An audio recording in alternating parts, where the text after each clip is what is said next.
Alright,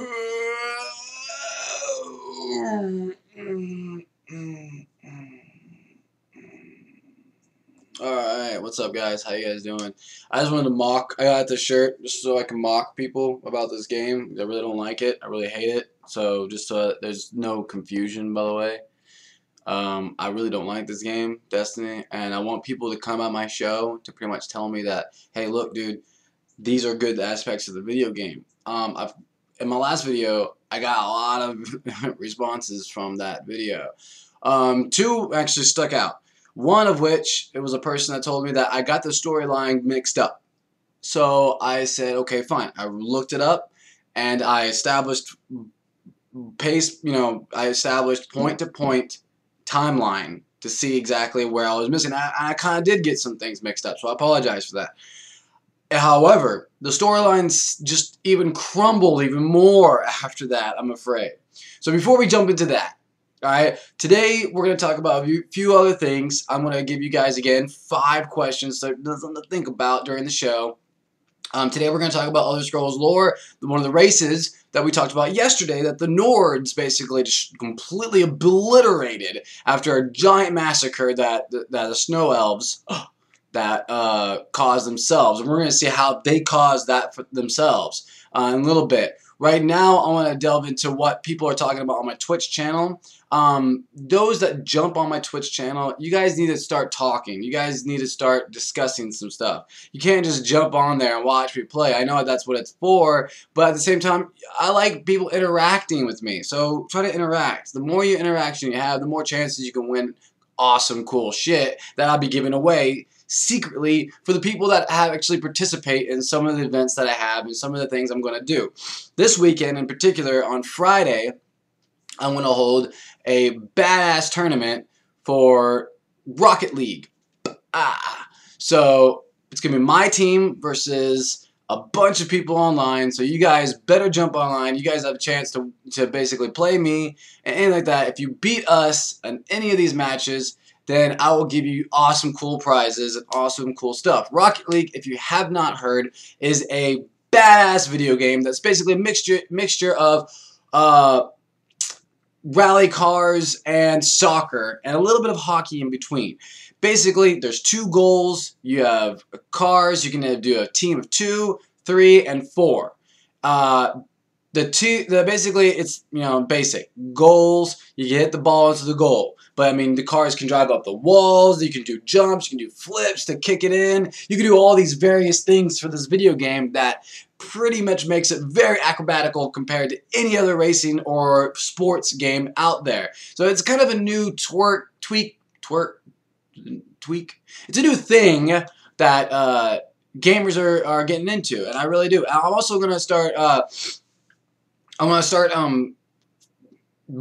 streaming PlanetSide 2. That game I haven't delved too much into. It is a really good game, though. It's a first-person shooter, futuristic. Kind of threw me off with that, but I like the point system, and I like the currency system they have in there. Not the real money, the paper fake money thing. I really don't like that. Nobody really likes that, and the people that do like that spend all their money on that, and then regret it and hate it afterwards. So regardless, I'm not talking about that kind of currency. I'm talking about the in-game currency that you get for points, killing, taking over bases. I like the idea, PlanetSide. Keep that up with 1,000-player battles. It's pretty intense. It's like Battlefield, but a little bit more futuristic and a little bit more chaotic as far as, ships in the air. It can get really hectic. I mean, I've only been there, I think, at level 4 right now. So, I mean, I haven't really experienced too much of the video game as that, so far. But I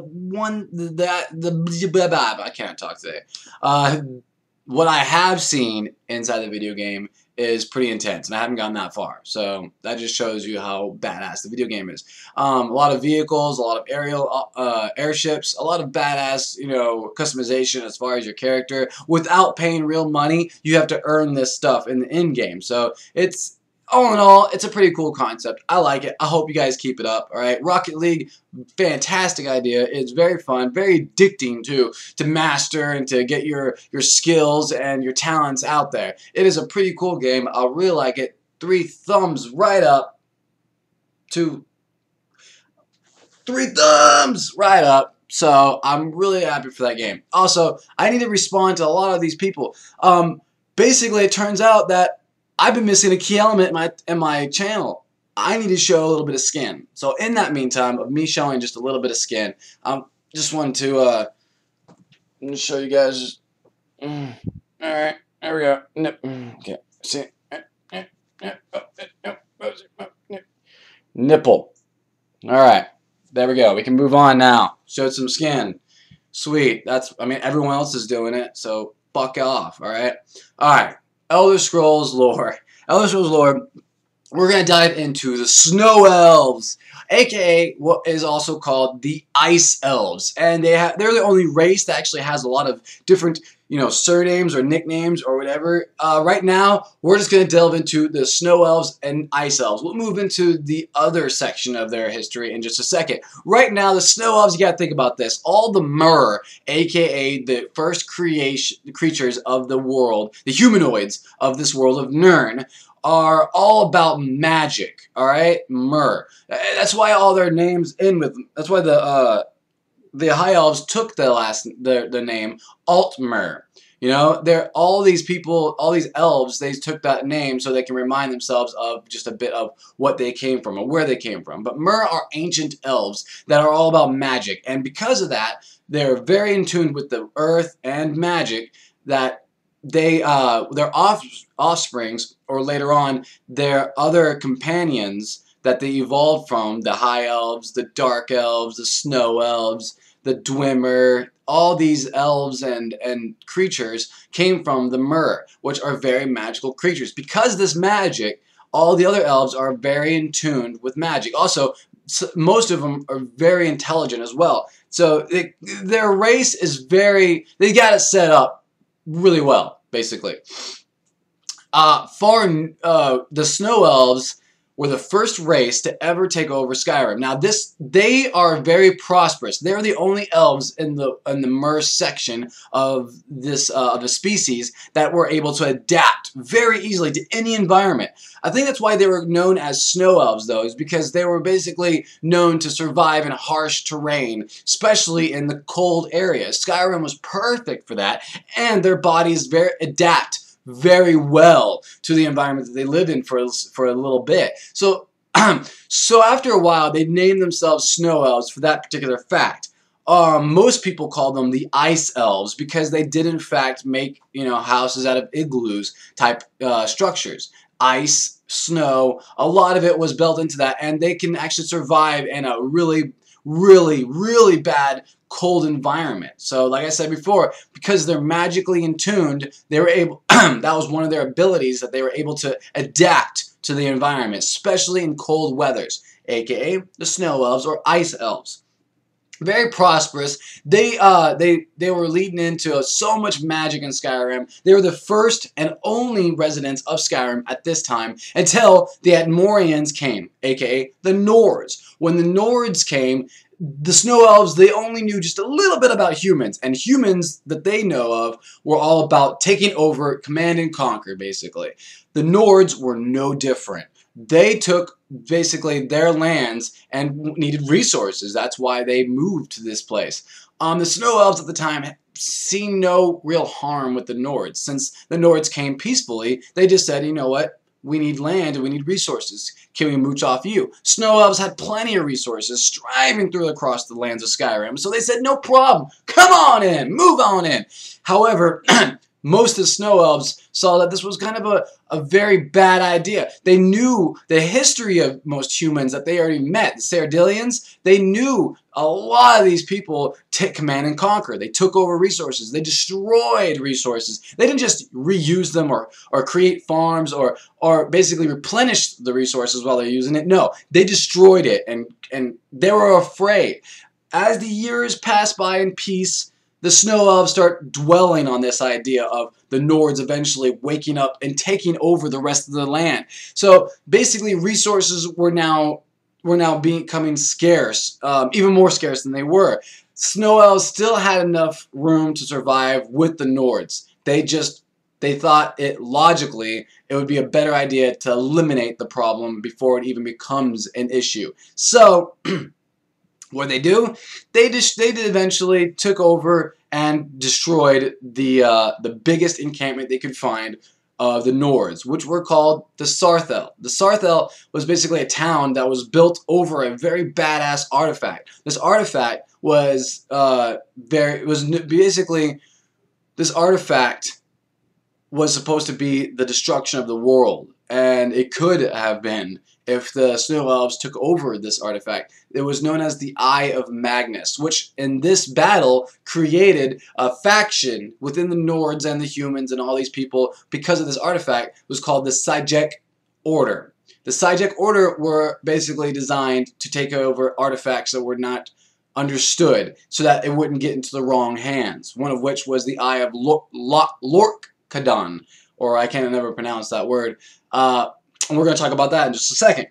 Right now, so far, what we see as the residents in Skyrim is the Snow Elves, the Nords, and a bit of the Dwemer. However, the Dwemer kind of used it as a passing. They went there to visit, and they came back. They went back to Somerset Isles or wherever they truly came from. They actually were the only race that were spread out across Tamriel. So they are quickly well known as the Travelers or the Dwarven Elves. All right, the Chimmer and the Alids also began to live there in Skyrim. Again, they didn't take up residence like the Snow Elves. They just stayed there for a little bit until, obviously, the Nords came and scared away all the rest of the elves. So, with all this thinking in their minds, they thought, you know what, the Nords we need to get rid of this people. So, what they do, they utterly destroyed their encampment of Sarthel and obliterated them. The Nords called it the Night of Tears, and it was a very tragic massacre. Only 3 people survived: Ysgramor and his 2 sons. With vengeance, he survived, though. With vengeance, they wanted to come back at these people, and it was only a matter of time before they did this. And losing this war, they went back to Admora to recruit what was now called the 500 Companions. Ysgramor and the 500 Companions basically took back the land of Skyrim and demolished the Snow Elves, completely obliterated them in the campaign. Decades and decades of this campaign, the Nords were more of a war race, so they knew exactly how to find the weakness of the Snow Elves and destroy them. And the weakness was magic. If they can eliminate the magic and their lands, they can have advantage. And what did the Nords do? They did such things. They drove these Snow Elves underground in the ruins of the Dwemer. The Dwemer had no problem with this. They said, you know what? You want to stay? You want land? You want to survive? Your race is being demolished up there. You have 2 choices. You can be a murder victim, or you can partake in what we have to offer right now, which is staying underground. And in order to do this, you need to eat these plants. These very highly toxic plants. The Dwemer thought that with a little help of the Snow Elves evolutionary chain that they already have, that it would actually change them and shape them to better suit their dark cavern needs. Over the years, the Snow Elves became blind. They became twisted with their own magic. They became useless to themselves. And in that, the Dwemers enslaved them, basically turning them into mass amounts of camps of slaves in the caverns. Over the generations, these Snow Elves started evolving into something much bigger and much darker and twisted, known as the Falmer. Or also, to some of the surviving Snow Elves, they called them the Betrayed. The Dwemer took advantage of these Falmer and enslaved them to better enhance their needs, experiment on them. The Dwemer, or aka the Dwarven Elves, were not a nice race. They were all about mad sciencey technology. They wanted to basically rule the universe, but in a different fashion than anyone else. The Dwemer had a fascination with living forever. They're seeing right now they're seeing all around them in Tamriel that elves are being eliminated by humans. Humans are taking over Tamriel right now. And the elves, they believe, will eventually be obliterated just like the Snow Elves are. So the very few Snow Elves left, or aka the Falmer left, you know what? Over the years, their numbers started growing even more and more. And like the Snow Elves' adaptation ability, they were able to adapt into the caverns way better than the Dwemer, way better than even the creatures born in the caverns and been there for generations before them. Because of the Falmer's magic, they were able to twist their minds into primal beasts of survival. Basically, they needed to survive, and this is what they did.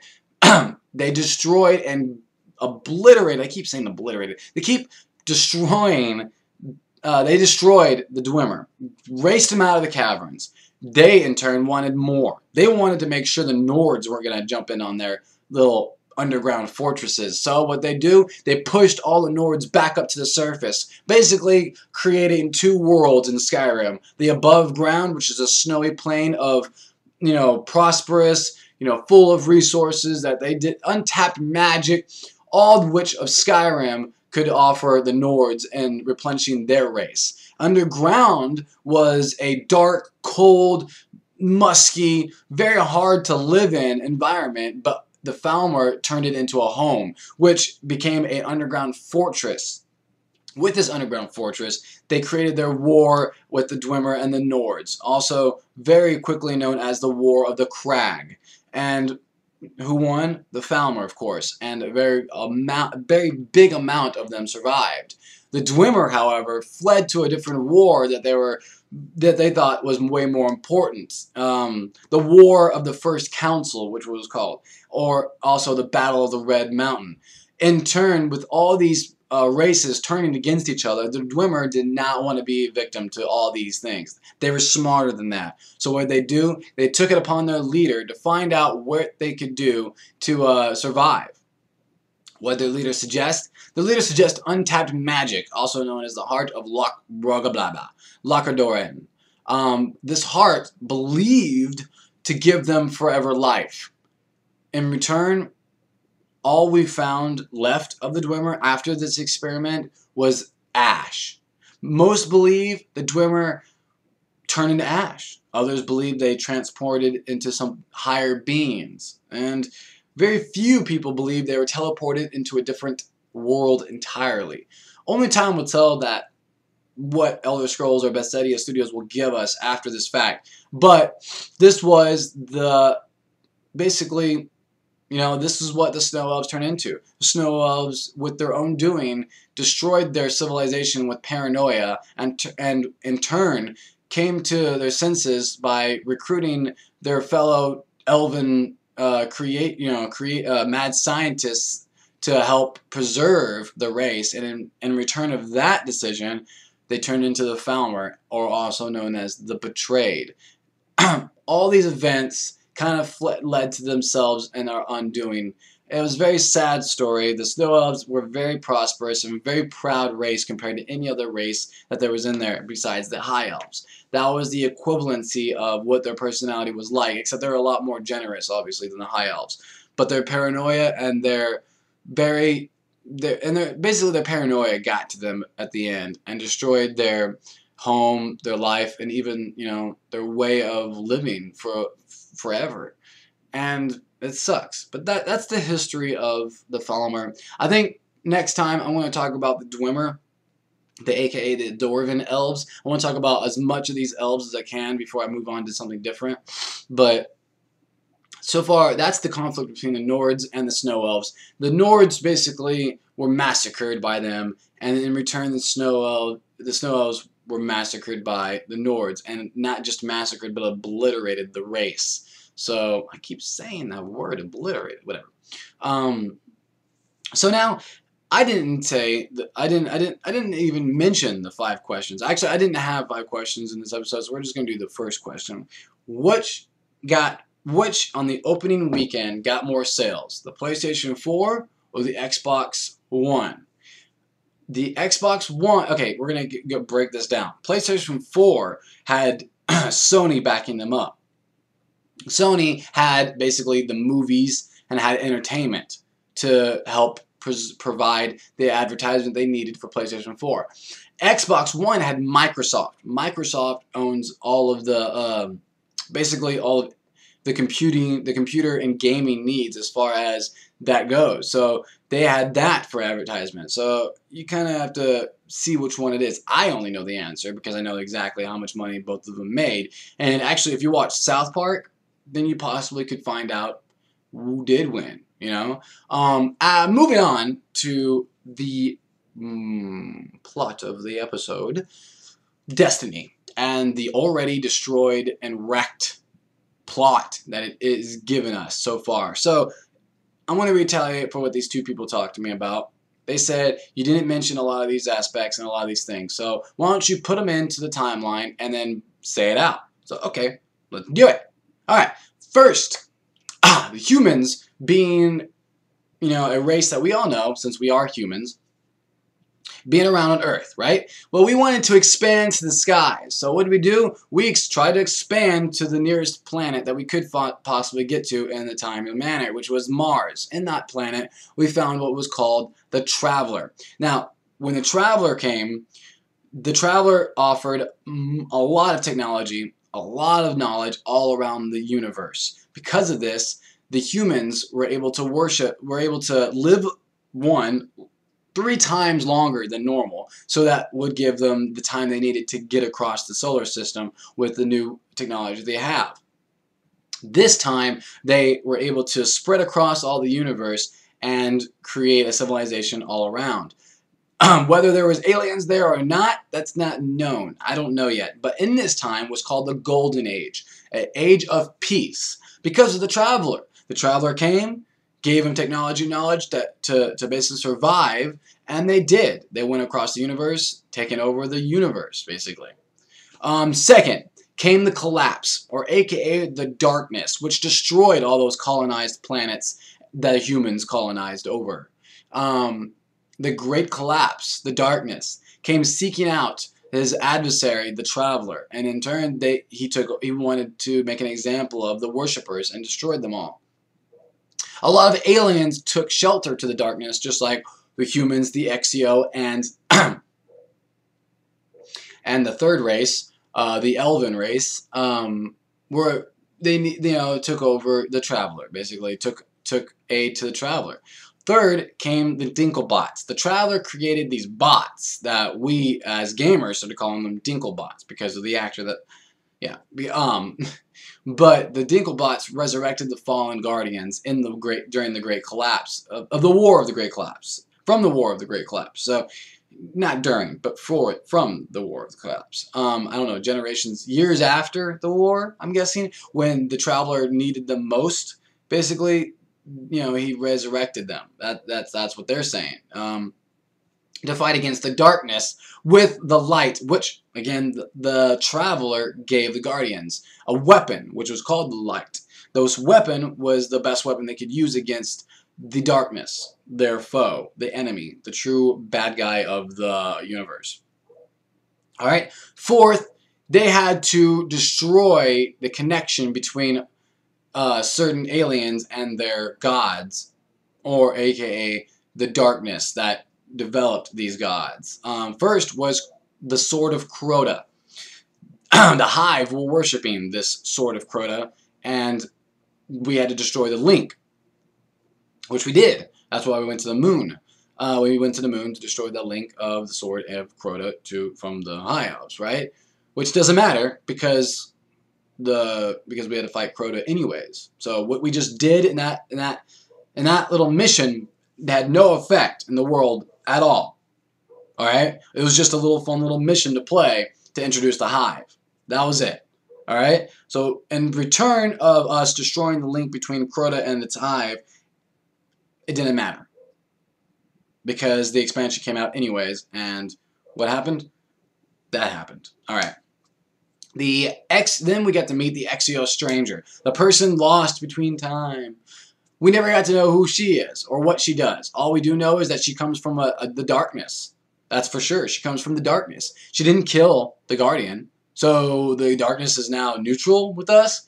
What's going on with that? I don't know. So far, Bungie or Destiny did not want to give us any of that information. Instead, they wanted to make money off of storylines that would separate us from the main storyline that what I'm talking about now, which in return Come on! I'm sorry. I don't like that idea. You just dismissed the storyline that we just accomplished and basically said, fuck you, and gave us this expansion, which I thought we destroyed the link between. Anyways, so what this new stranger told us that we needed to go into the garden, the Black Garden, which was the heart of the darkness. Now, when you think of the heart of anything, you're thinking of the source of its living. If you take it out, you cannot survive. If your heart is not there, you are dead and destroyed. So that is why I'm thinking that is the term. It is the beating heart of the darkness. You take out the heart, you destroy the darkness. That is what I thought. That is what I was doing. These aliens, by the way, we're fighting are fueled by the darkness. They are taking aid from the darkness. So, okay, let's say that someone destroys the Traveler, the big white sphere. If somebody destroys that, the humans are all crumbled and dead and destroyed. There's nothing else. There's nothing left. We have nothing left to protect us. So, in my opinion, when we destroy the heart, I'm thinking that we're going to destroy the entire darkness, or at least the main source of it, and all the other aliens, including the Vex, the robotic sources of whatever, we're going to be dissipated as well, right? Not get stronger, but get weaker. That's what I'm thinking. Just a little bit. Maybe. But okay, so now we have to go to the Black Garden, the heart of the darkness. But to get there, we need the help of the elves, the space elves. So we got, we went up to the reef, we saw the queen, we saw the douchebag brother, and we got to meet what they had to offer. They said we needed the eye of a gate lord. What did we have to do? We had to go back to Venus, get the eye of the gate lord, destroy them, blah, blah, blah, blah, blah, blah, blah, blah, blah, blah, blah, blah, blah. We did that. Now we have to go to the Black Garden. We go to the Black Garden, which is on Mars, occupied by the Cabal. They were trying to take over a supercomputer, or the Vex computer as well. Their success was very limited. They did not do so well. Also coming into this play was Rasputin, a supercomputer that we found in old Russia on Earth. Rasputin was there to protect Earth, and it was thought that it was destroyed or not working. Well, we come to find out on Earth that it was working, that it has been trying to protect Earth from something or someone. Ooh. And then the Mars, we found out it's got connection to Mars now. So and that's when Dinklebot says, "It's everywhere!" Yes, it's another thing of dramatic scenery that we are like, oh my god, what is this going to turn into? Oh my god. Again, nothing. Absolutely nothing. Rasputin turns out that he was... I'm going to talk about that tomorrow. Anyways. Finally, we get to the Black Garden after destroying the eye of the Gate Lord, after recharging it, after blah, blah, blah, blah, blah. We get to the dark, Black Garden. We destroy the heart. Does not matter. Because guess what the next expansion gives us? A new mission called the Black Heart. A revamped dungeon that was once a mission, the last mission. Revamping ideas. Again, Bungie, you are fantastic at that. You know that? First, you take this idea of Destiny and you go along with the lines of... You took it from Halo, all right? A little scene in Halo. You took that from that, which I'm going to have to... In my next episode, I'm going to post the picture from Halo 3 that you stole from, that you took. You didn't really steal since it was originally your idea anyways, but in my opinion... It would have been better off leaving it in Halo and creating your own idea, maybe? I don't know. People do that, right? Create ideas and then make video games off of them, not ripping people off and revamping ideas. And then, I don't know. Bungie, to me, all you guys are doing is ripping off gamers. And you're doing it in a very cheap way, too. I want you guys to retaliate now about this, all right? None of these missions make sense that you go along with, all right? None of the dungeons that we did, like the missions, I don't even know what they're called anymore, but none of those make sense. And then the Crota comes in. And then we have to fight Crota. And then the House of Wolves. I thought doing these certain things were going to stop certain things. And you guys did not give us an excuse. You guys did not give us a reason. You guys did not give us a good enough storyline to keep this going. And now you guys are trying to make Destiny 2. Pointers. Create something else and just cut your losses and make something original, because that's what PlayStation 4 deserves, and that's what gamers deserve. We deserve originality, and if you can't give that to us, stop making video games. All right. Jason James is one of the people I want to talk to on my show. One of these people I want to bring to light here. All right. Not in emails, not in text message. I want him in person, a Q&A, me and him, and I have a lot of questions for this guy. Bring him forward. Or bring a true fan of Destiny forward. Come on my Twitch channel. Talk to me about these discussions. Tell me that I'm wrong. Tell me that there is a creative mind in Destiny and not just a mindless zone of idiocracy when it comes down to it. I'm sorry, but you guys are going to have to do better than that, especially coming from a PlayStation 4 format and what we got nowadays. I mean, Borderlands is a fantastic video game that gave us a fantastic storyline and a lot of personalities. Destiny gave us a half-assed idea with half-assed personalities. They introduce people and then not give us the background, or they give us the background of people and not the people, or they give us the set names and they don't follow through with it. I don't know. That's up to you guys to decide. All right. By the way, the question that I was leaving out, the question that I asked earlier, PlayStation 4, Xbox One. Xbox One actually got more sales than PlayStation 4. They actually got 12% more sales than PlayStation 4. However, the following weekend, there was more returns for Xbox than there was for PlayStation 4. So over time, PlayStation 4 eventually won that great race. But in the beginning, Xbox blew it out of the water.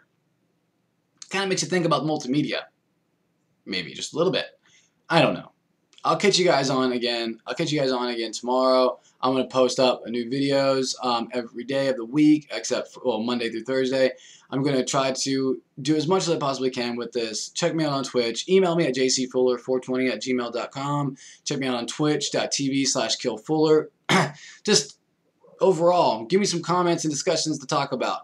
I'm also going to talk about GTA a little bit this week. I want to talk about a little bit more stuff, other ways to win prizes, other ways to win my attention. And again, I'm accepting all donations. All donations are going towards equipment that I need. For one thing, is a PlayStation 4 camera and a capture card for my computer. If you guys can help me out, it would be so badass. I appreciate all the support that you guys have already been giving me. Thanks for the donations, everyone. I will post up y'all's top donations on my channel, on my Twitch channel. Thank you so much, everyone, for following me, for subscribing. I can't thank you guys enough. All right, I couldn't do this without you. I appreciate everything, and I hope I'm not getting too aggressive with Destiny, but I want other people to give me ideas about it, and I'm going to keep ranting on about it until someone presents themselves. So, I love you guys. Oh, I almost forgot. To the new Twitch streamers. You guys are trying to switch streamers, go on my channel on Twitch. Advertise your channel. Show that you guys really do matter on it, alright? Post it on the comments below your Twitch channel, and I'll come on in, and I'll give you guys at least about, I'll try to give you guys about 10 followers each. Also, just some pointers about Twitch. Try to be humble. Try to show your personality out. All right? I'm not successful by any means when it comes to Twitch, but these are what I've been gathering from all the tips. Don't watch a 30-minute video about someone talking about how to make your Twitch channel work. You can only make your Twitch channel work. Show your personality to the world and show that you really can entertain people. All right, and I'm hoping I'm entertaining as much people as I possibly can on Twitch as well. So again, email me your Twitch channel. I'll advertise it on my YouTube channel. I'll keep doing it until the end of time. Nad Scream, you gotta check him out. I want to list him below on the comments. All right, I'll see you guys later. Thank you so much. Bye bye.